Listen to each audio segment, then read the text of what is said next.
lligat i pot ser el terme lideratge és excessiu, però d'alguna manera estem passant la pilota als agrupaments que han de fer la feina de... Els agrupaments és gent voluntària que ocupa un temps limitat de la seva vida i aquest limitat, que és el de lleure, perquè l'altre el tenen ocupat per feina o per estudis, resulta que, a més, no sent professionals i a més tenint clar que el sistema, la societat no té una estructura a tot el país que permet d'alguna manera conèixer tots els nois i noies, li podem atribuir aquesta responsabilitat. Una altra cosa és que sí que estiguem predisposats a fer-ho i a muntar-ho on sigui, però l'altre és que, a més, haguem de, i en el cas que tu deus, eres com a mestre, i per tant, des de la institució educativa, i una professional que, coneixent a l'alumne més hores que pot conèixer, a vegades la família, pot arribar a identificar unes necessitats determinades que es poden resoldre a partir del cau. I aquí és on deia, i això, que hem de quedar a la sort, aquest nano que té problemes a l'escola o no, té problemes personals, l'hem de deixar en mans o de convivència, perquè és un de fora i només s'entén amb els del propi país, i per tant, com a immigrants, hem d'esperar que hi hagi la bona voluntat d'una mestra, que ves per on, perquè ha tingut una història determinada i ha vist la importància que allò ens li digui. I aquí és on diria el forat.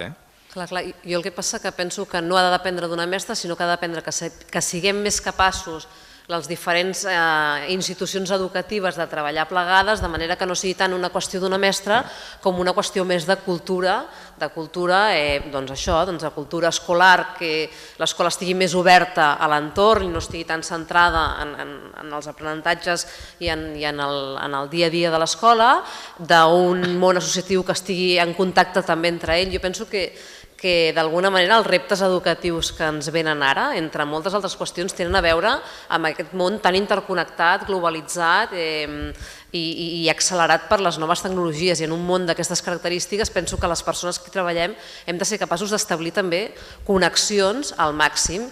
Abans la Laia feia referència, no recordo qui, al terme com de corresponsabilitat, aquest sentiment de dir som moltes persones corresponsables de l'educació d'infants, de joves, i per tant hem de fer els possibles per treballar plegats i perquè els missatges siguin uns missatges de cultura, de treball, i no tant del voluntarisme, de la idea d'una persona determinada que perquè s'ho creu, perquè en el seu moment, totalment d'acord en aquest sentit. Per tant, el sistema educatiu futur que podem tenir d'alguna manera ha d'articular aquestes corresponsabilitats.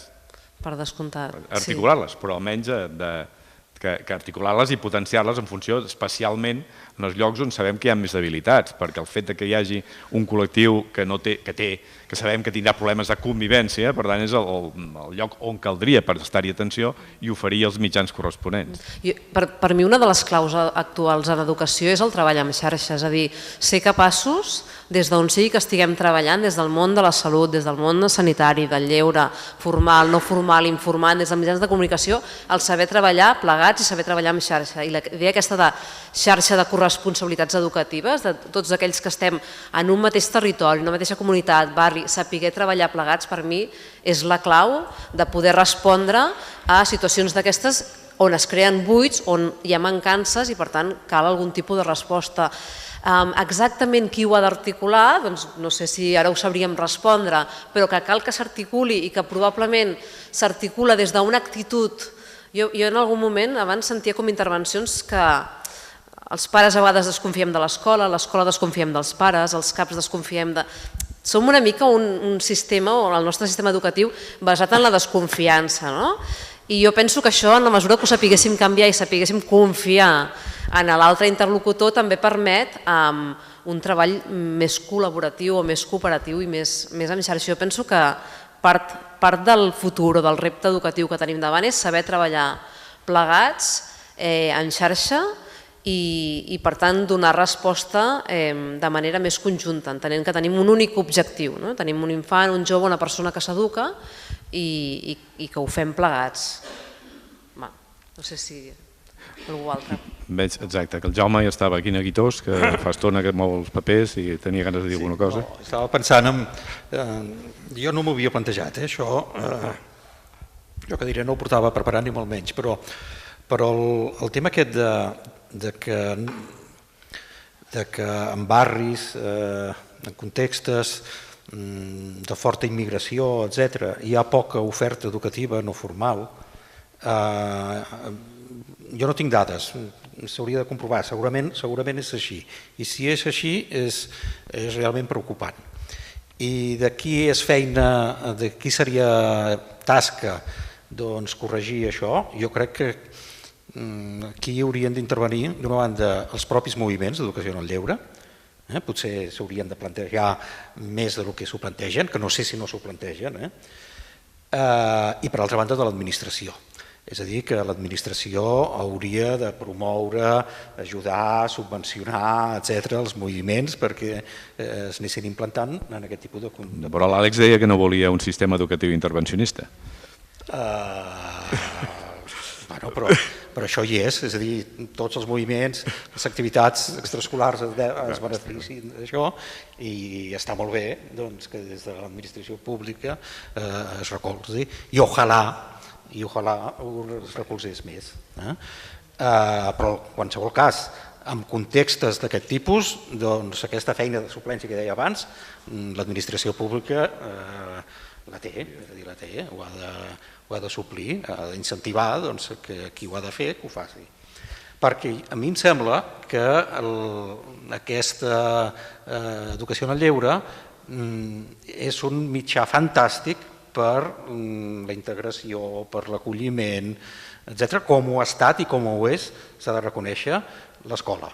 Ja sé que entre el món dels caps, els monitors i tot això no som molt amics de l'escola, però s'ha de reconèixer que la feina que ha fet l'escola en el terreny multicultural és fantàstica. És fantàstica. És a dir, veure un nano de 9 anys pakistanès que parla perfectament català i castellà, això fa 30 anys hauria estat una cosa bastant impensable.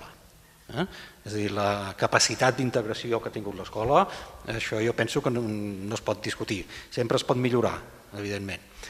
I la que podria tenir, i segur que si pot ja té, l'escoltisme, també seria fantàstica. Perquè, a més, jo crec que tots els moviments d'educació en el lleure han estat sempre molt permeables, molt receptius, han tingut aquesta sensibilitat social molt desenvolupada. És a dir, que si això és veritat, això que dèieu i tal, m'estranya que no s'hagi intentat corregir abans. Perquè, així com altres ofertes no formals de caire més crematístic, per dir-ho d'aquesta manera, doncs no tenen aquesta sensibilitat. L'educació en el lleure sempre l'ha tingut, per tant hauria de ser que hi ha poca oferta en aquests contextes, això hauria de ser un motiu de preocupació, de reivindicació, de demanda important, perquè segur que es faria molt bé, és a dir, que en els casos on ja es fa, on hi ha nanos immigrants, etc., doncs funciona la mar de bé.